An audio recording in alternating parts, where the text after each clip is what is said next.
اور 24 گھنٹوں کے بعد یہ ٹیسٹ ملیں گے. آپ کی اس وقت فارمیسی، آپ کے ہاسپٹل اس طرح لوگوں کو نوچ رہے ہیں جس طرح گدھ مردے کو نوچتی ہے. یہ ظلم عظیم نہیں؟ کس نے آواز اٹھانی ہے اس کے اوپر؟ کون یہ کہے گا کہ یہ ظلم ہو رہا ہے؟ مہنگائی کی پرسنٹیج لا محالہ بڑھی ہوئی ہے، کون یہ کہے گا؟ اگر ہم آج وقت ہے اس بات کا، وہ ہے نا بڑا پیارا جملہ ہے، علامہ اقبال نے فرمایا، ملا کو جو ہند میں ہے سجدے کی اجازت، نداں سمجھ بیٹھا ہے اسلام ہے آزاد. آپ مسجد میں آئیں، آپ کو کرونا ہو جائے گا، 6 فٹ کے فاصلے پر رہنا ہے. اب کچھ ٹرانسپورٹ چل رہی ہے، ٹرانسپورٹ کے اندر آپ بیٹھے ہوئے ہیں، چلے ایک سیٹ چھوڑ کر ہی، لیکن کم سے کم 6 فٹ کا فاصلہ نہیں ہے. آپ اپنی گاڑی میں جا رہے ہیں، 3 سے 4 بندے بیٹھے ہوئے، 6 فٹ کا فاصلہ نہیں ہے. لیکن مسجدوں کے اندر نمازوں کے لیے 6 فٹ کا فاصلہ ہے، اور باقاعدہ جا کر وہاں پر نشان لگاتے ہیں. ریسنٹلی میرے کو دوستوں نے بتایا کہ فلاں جگہ ایک فوتگی ہو گئی، یہ کس دہی علاقے کے اندر بتایا. پولیس وہاں پہنچ گئی، انہوں نے کہا ہم نے گیدرنگ نہیں کرنے دینی جی، اور فاصلہ کریں. جنازے کے لیے فاصلہ کیا گیا، اور باقی بندے انہوں نے کہا آپ اپنے گھروں میں چلے جاؤ جی. جنازہ انہوں نے کہا چند لوگ پڑھیں گے بس. جنازوں کے اندر جہاں پر اللہ کی بارگاہ میں ہم نے جھکنا تھا، حرم شریف کے اندر، کعبے کے اندر، مسجدوں کے اندر، تو کرونے کا ڈر موجود ہے. جہاں پر زندگی ملتی ہے، یہ نہ آپ سمجھے کہ وہاں پر ہمیں حیات ملتی ہے، قبولیت کا مقام اور قبولیت کا مرتبہ ہے وہاں پر. ہمیں جب وہاں دروازے بند کر دیے گئے تو ہم کہاں بیٹھ کر دعا مانگ رہے ہیں؟ کہاں ہم جائیں؟ تو ہمارے اندر کیفیت کیا ہوگی؟ گو کیفیت ہوگی، تو ہم پرستی کا شکار ہوگے. اور پھر اس میں یہ ہو گیا کہ وہ لوگ جو قرآن اور حدیث کے ساتھ وابستہ تھے، پیغام دیتے تھے، ان کے اپنے قدم ڈگمگانا شروع ہو گئے. آپ کو پتہ نہیں کہ ایک ایسا وقت گزرا ہے اسلام کے اوپر کہ جب وہ لوگ کہتے تھے اللہ ایک ہے تو لوگ ان کو پتھر مارتے تھے، ہنستے تھے، یہ کیا کہہ رہا ہے بے وقوف، اللہ ایک ہے، یہ چھوٹے چھوٹے سارے ہیں. یہ ہے نبی علیہ الصلوۃ والسلام نے فرمایا کہ میں ایک خدا کی پرستش کے لیے آیا ہوں، اور لوگ اس بات کو ماننے کو تیار نہیں تھے، پتھر پڑتے تھے. آج آپ کو پتھر نہیں پڑیں گے، میں کئی دفعہ یہ جملہ کہتا تھا کہ پتھر نہیں پڑیں گے، آج آپ کو تلخ باتوں سے گزرنا پڑے گا جو پتھر سے بھی سخت ہوتی، ترش زبانوں سے گزرنا پڑے گا جو کہ پتھروں سے بھی سخت ہوتی. ایک ہوتا ہے مقتدی اور ایک ہوتا ہے امامت پر فائز. مقتدی کی غلطی قابل قبول ہے، جو امامت پر فائز ان کی غلطی قابل قبول نہیں. یہ یاد رکھیے گا، جو مسند پر بیٹھے ہیں ان کی زبانیں اگر لڑکھڑائیں گی تو وہ قابل قبول نہیں ہیں. آپ کے سامنے قرآن مجید کے اندر اصحاب سبت کا واقعہ ہے. کہا گیا کہ تم نے شکار نہیں کرنا ہفتے والے دن، انہوں نے مان لیا کہ ہم نہیں شکار کریں گے. اب ایک گروپ نے مان لیا ہم شکار نہیں کریں گے، تسبیح لے کر کونے میں بیٹھ گئے.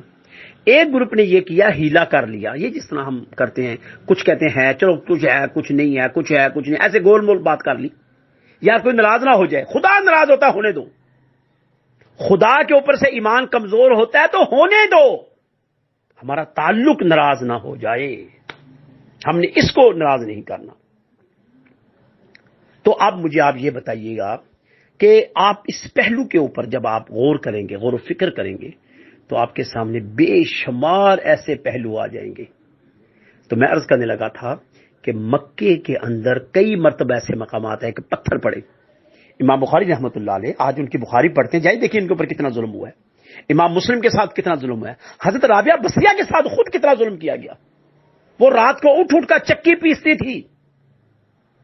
جن خواتین نے دین کا کام کیا ان کے ساتھ کیا بیتتا تھا.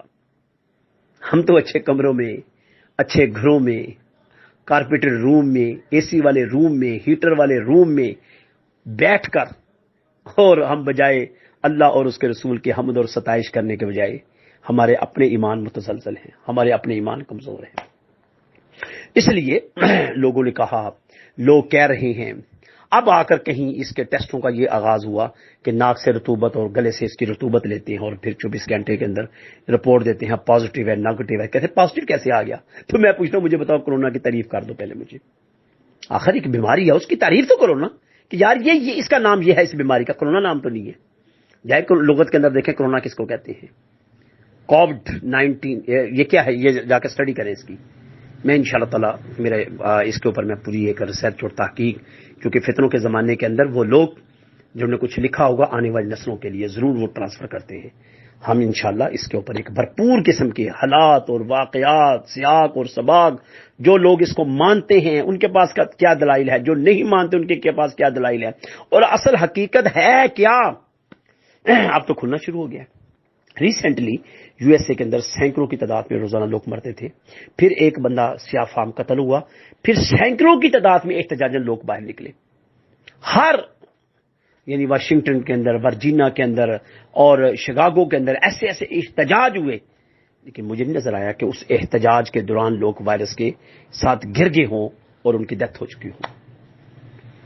بہرکیف یہ جو آپ نے فرمایا ہے کہ ہر ایک کو ہوگا، یہ قطعاً لا یعنی سی بات ہے، کمزور پہلو ہے اور کمزور نوعیت کی یہ سٹیٹمنٹ ہے۔ اب آپ یوں سمجھ لیجیے کہ جب سے کرونا کا لفظ ہمارے ملک میں نہیں پہنچا تھا، اس سے پہلے جس کو سمٹم آ رہی ہیں اس وقت، کیا سانس کا اکھڑنا، گلے کی خراش، بخار کا نہ اترنا، اس وقت کہتے بخار نہ اتر، کہتے ٹائیفائڈ ہو گیا، ملیریا ہو گیا۔ اب وہ جتنی بھی کنڈیشنیں ہیں، اگر اس وقت کورونا کا لفظ نہیں تھا اور یہ سمٹم تھے، تو اگر ان کو ٹیسٹ کیا جاتا تو اس کو کورونا ڈکلیئر کرتے۔ اور آپ دیکھ لیں کہ اتنا خطرناک مرض ہے اور پیناڈول کے ذریعے حل ہو رہا ہے، عجیب سی بات ہے۔ تو اس لیے میرے عزیز، آپ نے جس طرح بات کی، میرا یہ حق بنتا ہے کہ میں اس کے بارے میں انشاءاللہ طویل گفتگو ہماری ریٹرن بھی ہوگی، جو ریکارڈ پر رہے گی، لائبریریوں کی زینت بنے گی اور آنے والی نسل کو اس کا ایک پیغام ملے گا، اور اس پیغام کے اوپر لوگ کام کریں گے انشاءاللہ العزیز، لوگ دیکھیں گے۔ ہمارا حق بنتا ہے کہ ہر فتنے کے زمانے میں بیان کریں۔ باقی امام بخاری، امام مسلم، امام ترمذی، حتیٰ کہ امام اعظم ابو حنیفہ، امام شافعی، امام مالک، امام احمد بن حنبل، ان تمام لوگوں نے حق بات کہی اور ان کو درے پڑے، پتھر پڑے، بائیکاٹ کیا لوگوں نے، سوشل، آج انہی کی کتابوں کو ہم پڑھ رہے ہیں۔ اور یاد رکھیں، مخالفت یا مخالف یہ مٹ جاتا ہے، اور حق بات والا اگر ایک بندہ بھی ہوگا تو وہ قائم دائم بھی رہتا ہے اور کھڑا رہتا ہے۔ اس لیے اطمینان رکھیں، خدا کے اوپر بھروسہ رکھیں، دعائیں کرتے رہیں اور بھرپور دعائیں کریں، خدا کی بارگاہ میں طویل سجدہ کریں۔ خطرناک پوزیشن یہ ہے کہ اس وقت جس عالمی سازش کا ہم سب شکار ہیں، عالم اسلام شکار ہے، متحدہ قوم جو ہے پوری دنیا کی، جو کہ غیر مسلم بھی اگرچہ ہیں، لیکن آخر وہ اس کے اوپر سے گزر رہی ہیں۔ اس لاک ڈاؤن کو نہیں پتہ اندر خانے میں بڑی قوتوں کے اور بڑے لوگوں کے کیا فیصلے ہونے ہیں آنے والے وقت میں، اس کی وجہ سے معیشت تباہ ہو رہی ہے۔ اب دیکھیں، اگر آپ کو یاد ہو اور اگر آپ میرے ساتھ لنک میں رہے ہیں یا میرے پیجز یا یوٹیوب کے اوپر میرے لیسن سنے ہیں، تو میں نے یہ جملہ یہ کہا تھا کہ حج نہیں ہوگا۔ آج آپ دیکھ لیں گے کل کی سٹیٹمنٹ آ چکی ہے کہ حج نہیں ہوگا، انٹرنل حج ہوگا، فاصلے پر حج ہوگا، وہی لوگ جو وہاں پر رہتے ہیں ان کا ہوگا، پھر ان کو قرنطینہ کیا جائے گا۔ اب وہ کتنے بندے ہوں گے، کن کو وہ کیا کریں گے، وہ بھی میں آپ کو بتا سکتا ہوں، لیکن اس حد تک بات آ گئی کہ ایکسٹرنل، یعنی آج دنیا کے اندر سے کوئی بندہ حج کرنے نہیں جائے گا۔ اور یہ میں نے جملہ کہا تھا آپ کو، اور میں نے یہ بھی کہا تھا کہ رجب اور شعبان اور رمضان، یہ 3 مہینے اسلام کے لیے بڑے مقدس مہینے ہوتے ہیں۔ اس کے بعد حج کا سیزن شروع ہو جاتا ہے، حج کی تیاریاں شروع ہو جاتی ہیں۔ مین ہمارے نزدیک جو ہے وہ اس بات، اگر مجھے آپ بتائیں، ساری زندگی آپ دعا نہیں کرتے رہے کہ یا اللہ ہمیں موت دے مکہ میں اور موت دے مدینہ میں؟ آج موت پکار رہی ہے نا، میں آپ ہی کی بات کر لوں، جو لوگ اس کے قائل ہیں کہ وبائی مرض ہے تو ہمارے لیے کھول دے، ایئرپورٹ کھول دے اور جائے، ہم مرتے ہیں، مرنے دیں ہمیں۔ جب ساری زندگی آپ اچھی صحت میں لے کر جاتے تھے، اچھا پھر آپ مجھے بتائیں کہ بڑھاپے والے لوگ جاتے رہے ہیں، طویل سفر کرتے رہے ہیں، حج کرتے رہے ہیں، اگر ان کی موت کا وقت وہاں متعین ہے تو موت آئی ہے، اگر ان کا وقت وہاں متعین نہیں تو موت نہیں آئی۔ میں جو پچھلے سال حج کے لیے گیا ہوں تو ہمارے ساتھ ایک شخص تھا، میرے ساتھ اس نے کھانا کھایا، ہم مکہ پہنچے، ہمارے ساتھ اس نے کھانا کھایا، اور ٹھیک 1 دن کے بعد اس کی ڈیتھ ہو گئی ہے۔ اس کی جو بیوی تھی، 4 مہینے 10 دن کے لیے اس نے سو کرنا تھا، انہوں نے سب سے مسئلہ پوچھا، کسی نے کہا یہ کرو گے، میں نے کہا تھا کہ آپ حج کر سکتی ہیں، آپ چاہیں، آپ کی عدت یہی عدت ہے کہ آپ، لباس ویسے بھی وہاں سادہ ہوتا ہے لیکن آپ حج کو پورا کر سکتی ہیں۔ انہوں نے وہیں دفن کر دیا تھا۔ اب میں آپ کو یہ بتاؤں کہ وہ حج بھی نہیں کر سکے، ہمارے وہاں پہنچتے ہوئے دوسرے دن ہی وہ ایکسپائر ہو گئے تھے. اس کو کون سا مرض تھا جی وہاں پر حرم کے اندر کون سا مرض گھوم رہا تھا, اور فوتگی بھی ان کے ہوٹل کے اندر ہوئی تھی. پھر کیا کہیں گے آپ؟ اس لیے کل من علیہا فان, ہر چیز کو فنا حاصل ہے. وَيَبْقَىٰ وَجْهُ رَبِّكَ ذُو الْجَلَالِ وَالْإِكْرَامِ, اگر کسی کو بقا حاصل ہے تو وہ صرف خدا کی ذات ہے, اور کسی کو بقا حاصل نہیں ہے. اللہ تعالیٰ سے یہ دعا ہے کہ اللہ پاک ہم سب کو اپنے حفظ و امان میں رکھے, اور ہمیں ان سازشوں سے محفوظ رکھے, اور ہمیں شعور اور فہم اور ادراک دے, اور ہمارے ایمان کو مضبوط اور مستحکم کرے, اور اس فتنے کے زمانے میں اللہ ہمارے قدموں کے اندر تزلزل نہ لائے, اور ہمیں تجسس سے محفوظ رکھے, ہمیں بدگمانی سے محفوظ رکھے, ہمیں شر انگیزی سے محفوظ رکھے, ہمیں شرارتوں سے محفوظ رکھے. آپ جن لوگوں کے بارے میں بات کرتے ہیں وہ پہلے کب آپ کی بات مانتے تھے؟ پہلے کب جب آپ درس قرآن کی باتیں کرتے تھے, حدیث کی باتیں کرتے تھے, تو وہ بڑا ایکسیپٹ کرتے تھے ان چیزوں کو, اور آج وہ متاثر دیکھیں کتنے ہو گئے ہیں. آج آپ کو نہیں ابھی پتا, ابھی تو وہ میں نے اس کی تصویر بھی کھینچی کہ جو امیر لوگ ہیں وہ کس طرح اندر چلے گئے ہیں. آخر میں ایک بات کے ساتھ میں نے آپ کو رت کا حوالہ دیا تھا, ایک حوالہ مائیکل جیکسن کا دیتا ہوں میں آپ کو. مائیکل جیکسن نے, آپ کو پتا ہے بہت بڑا پاپ سنگر تھا, اس نے اپنی پلاننگ کی تھی کہ میں 150 سال تک زندہ رہوں گا. وہ مستقل ماسک پہنتا تھا, وہ مستقل گلوز کا استعمال کرتا تھا کہ مجھے کوئی وائرس کسی کا نہ لگے, اور گلوز یعنی کسی کو ہاتھ نہیں ملاتا تھا. اور وہ اتنی کیئر کرتا تھا اپنی کہ بہت کم غذا لیتا تھا, ملٹیپل وٹامنز کی غذائیں زیادہ لیتا تھا.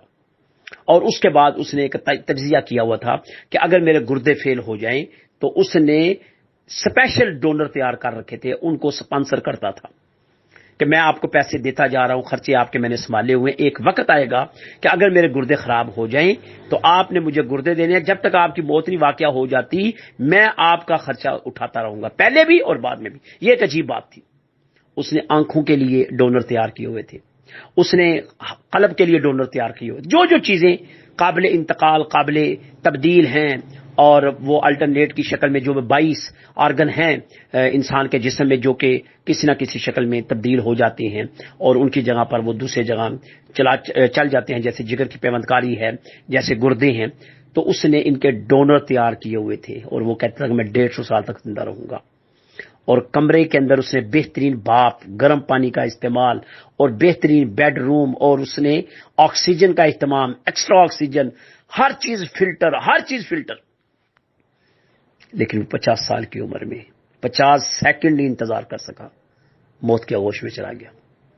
اور جب اس کا انہوں نے پوسٹ مارٹم کیا تو پتا چلا کہ وہ ڈائٹ صحیح نہ لینے کی وجہ سے اس کے اندر سے پسلیاں شسلیاں سب کمزور ہو چکی تھی.